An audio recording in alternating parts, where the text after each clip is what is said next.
హ్మ్. నమస్తే రమగారు. నమస్తే జయ. రమగారు, ఈ మధ్య కొన్ని క్వశ్చన్స్ వచ్చినాయండి నాకు. హ్మ్. మిమ్మల్ని అడగండి, మీతో డిస్కస్ చేయండి, రమగారితో చెప్పించండి అని. హ్మ్. ఫస్ట్ క్వశ్చన్ అడుగుతాను. హ్మ్. పూజ చేసుకునేటప్పుడు టిఫిన్ చేసి పూజ చేసుకోవచ్చా? కొన్ని కొన్ని సందర్భాల్లో ఆరోగ్యం బాగోని పరిస్థితి ఉంటుంది, కొంత లేట్ అయ్యే పరిస్థితి ఉంటుంది. సో పూజ అసలు అలా చేసుకోవచ్చా? రమగారిని అడిగి మాకు ఆన్సర్ కావాలి అంటే అని చెప్పి అడుగుతా ఉన్నారు. దీంట్లో బోల్డ్ అన్ని అభిప్రాయాలు ఉంటాయి జయ. ఒక్కొక్కళ్ళది ఒక్కొక్కటి ఉంటుంది. ఏమైనా తినేసి అలా చేయకూడదని, ఇలా పెద్దవాళ్ళు కొంతమంది ఉద్దేశాలు ఉంటాయి. టిఫిన్ తిని గుళ్ళోకి వెళ్ళకూడదని, అన్నం తిని గుళ్ళోకి వెళ్ళకూడదు. ఇవన్నీ రకరకాలు ఉన్నాయి. ఆరోగ్యం సహకరించదు ఒకటి. కొంతమంది ట్యాబ్లెట్లు వేసుకుంటారు, పొద్దున్నే షుగర్ ట్యాబ్లెట్ ఏదో పడేసుకోవాలి. అప్పుడు ఆ షుగర్ ట్యాబ్లెట్ వేసుకుని టిఫిన్ తినేసి తర్వాత స్నానం చేసి తర్వాత పూజ చేసుకునే రకాలు కొంతమంది ఉంటారు. పెద్దవాళ్ళు బ్రేక్ఫాస్ట్ ఆగలేరు, రాత్రి పెద్దగా తినరు. నా పరిస్థితి కూడా అంతే చేయ. రాత్రి ఏదో జావ తాగుతాను అంతే, నేను 7కో 8కో అంతే. ఎప్పుడైనా ఒక రోజు 9 దాటాక తింటాను నేను, చాలా తక్కువగా. ఇప్పుడు నాకు పొద్దున్న 9 అయ్యేసరికల్లా 10 అయ్యేసరికి పై ప్రాణాలు పైన పోతున్నట్టు ఉంటాయి. ఏదైనా తినేసేయాలి, ఆకలి అనిపించేస్తుంది, ఓపిక సరిపోదు అనమాట.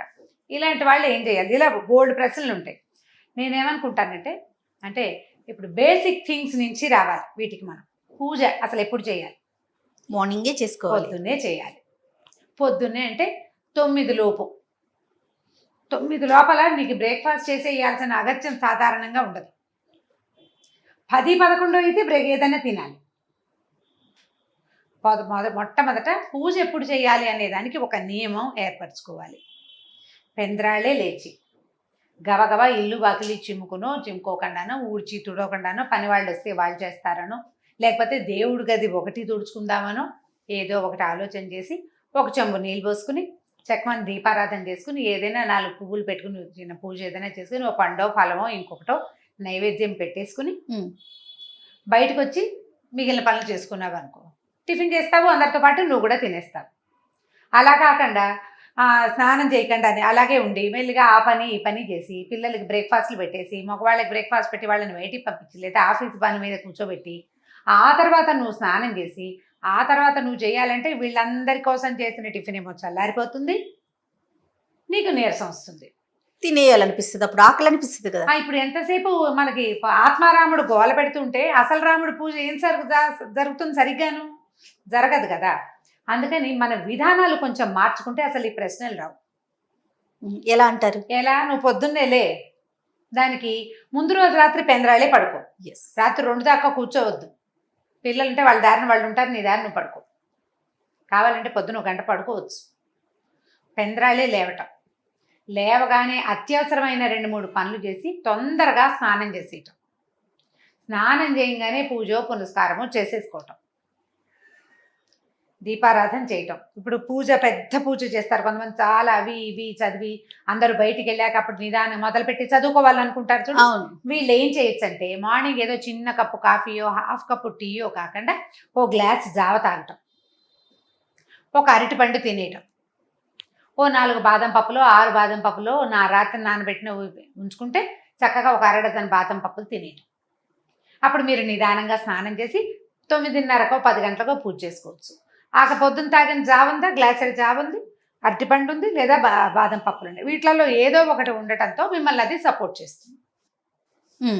100%. ఈ రాగి మాల్ట్లు జావలు అవి మేము తాగమండి, మా ఇంట్లో అలవాటు లేదంటే మీరంత హెల్తీ హ్యాబిట్స్లో లేరని అర్థం. అంతే, హ్యాబిట్స్ మార్చుకోండి. పొద్దున తప్పకుండా గ్లాసెడ్ జావ తాగాలి.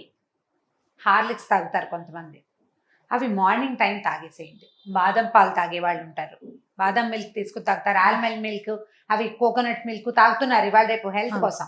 అవన్నీ ఏం చేస్తారంటే బ్రేక్ఫాస్ట్గా చేసేసేయండి. ఎట్లా? మార్నింగ్ మీరు స్నానం చేసే లోపల పిల్లలకి ఏదైనా రెడీ చేసేటప్పుడు మనం బ్రేక్ఫాస్ట్ మిగిలిన వాళ్ళకి కోసం బ్రేక్ఫాస్ట్ చేసేటప్పుడు అలాంటప్పుడే మీకోసం ఒక వస్తువు తయారు చేసి పెట్టుకుని ఇక ఈ హరిహరాదులు అడ్డమైన అది తాగాల్సిందే మనం.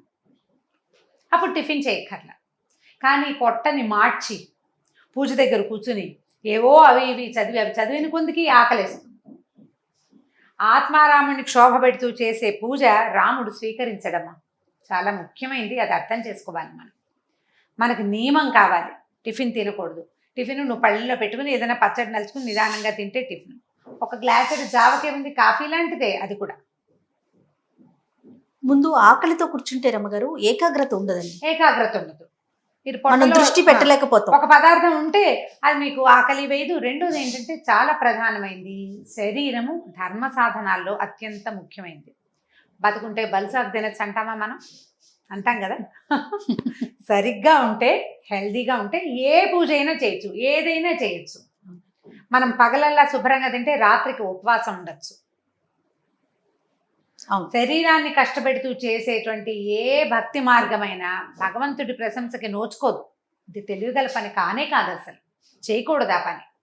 మనం చేయకూడదంటే మన అలవాట్లని కొంచెం మార్చుకోవాలి, మన పద్ధతుల్ని మార్చుకోవాల్సిందే. మార్చుకోవాలి. ఆరోగ్యం లేని వాళ్ళు, ఎసిడిటీ ఉండేవాళ్ళు, రాత్రిపూట ఆహారం తక్కువ తీసుకునేవాళ్ళు, మాత్రలు ఏవైనా టాబ్లెట్స్ వేసుకోవాల్సిన వాళ్ళు తప్పకుండా బ్రేక్ఫాస్ట్ చేసేయాలి. అది మనకి 8:30 అనుకోండి, పూజని ఇంకొంచెం ముందుకు జరపండి. ఏవైనా చదువుకోవాలి, చాలా చదువుకోవాలనుకుంటారు మీరు, బోల్డన్ ఉంటాయి. లలితా శాస్త్రం చదవాలి, సహస్రం లేకపోతే విష్ణు సహస్రనామం చదువుకోవాలి, ఆదిత్య హృదయం 5 సార్లు చదవాలి, ఇవన్నీ ఉంటాయి. నా దగ్గర ఇంకొక మెథడ్ ఉంది, అది ఇంకా సింపుల్ మెథడ్. మీరు ముందు స్నానం చేసేసి దీపారాధన చేసేయండి. దీపం పెట్టుకోండి, అగరత్తులు వెలిగించండి, 2 పువ్వులు పెట్టండి, 2 పళ్ళు నైవేద్యం పెట్టుకోండి. 5 నిమిషాల్లో అయిపోతుంది.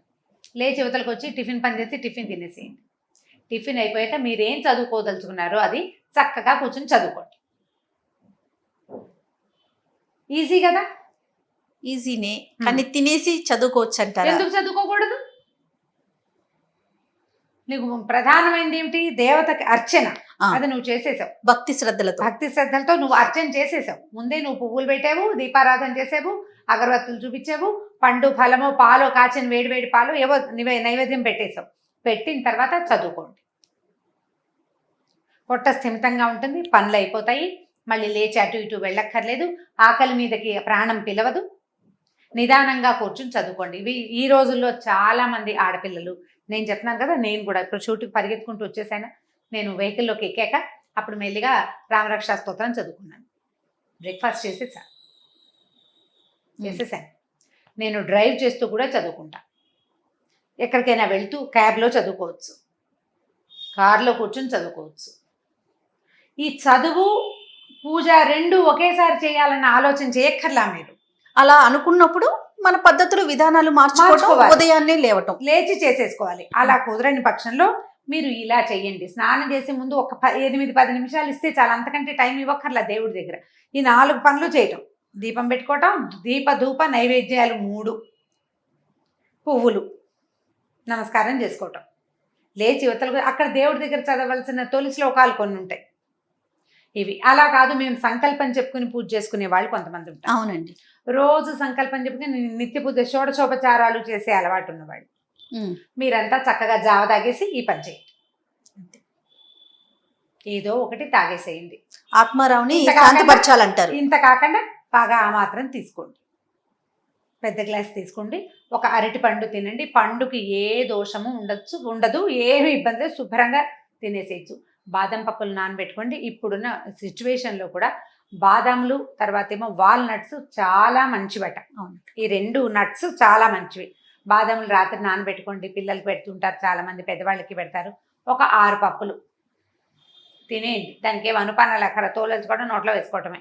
1-2 వాల్నట్స్, ఒక వాల్నట్ తీసుకోండి, అది మీకు ఆపుతుంది. మంచినీళ్ళు తాగండి, ఒక ½ గ్లాస్. ఇది ఈజీ మెథడ్. ఇలా కనుక మీరు చేసుకోగలిగితే దీని మీద ఇంకా ప్రశ్నలే అక్కర్లేదు. అంతే. లేని పక్షంలో మనం ముందే అనుకున్నట్లుగా ఉదయాన్నే లేవండి, చక్కగా మొత్తం గబగబా చేసేసుకోండి. చాలా ఎర్లీగా లేచి పూజ చేసేసుకుంటే సరిపోతుంది. అప్పుడు ఆకలి అనే సమస్య లేదు, ఉండదు. అంతే కదా? అంతే. రైట్ అండి, థ్యాంక్ యూ అండి. నమస్తే. నమస్తే జయ. ఈ వీడియో కనుక మీకు నచ్చినట్లయితే లైక్ చేయండి, షేర్ చేయండి. మరిన్ని వీడియోస్ కోసం మా ఛానల్ని సబ్స్క్రైబ్ చేసుకోండి.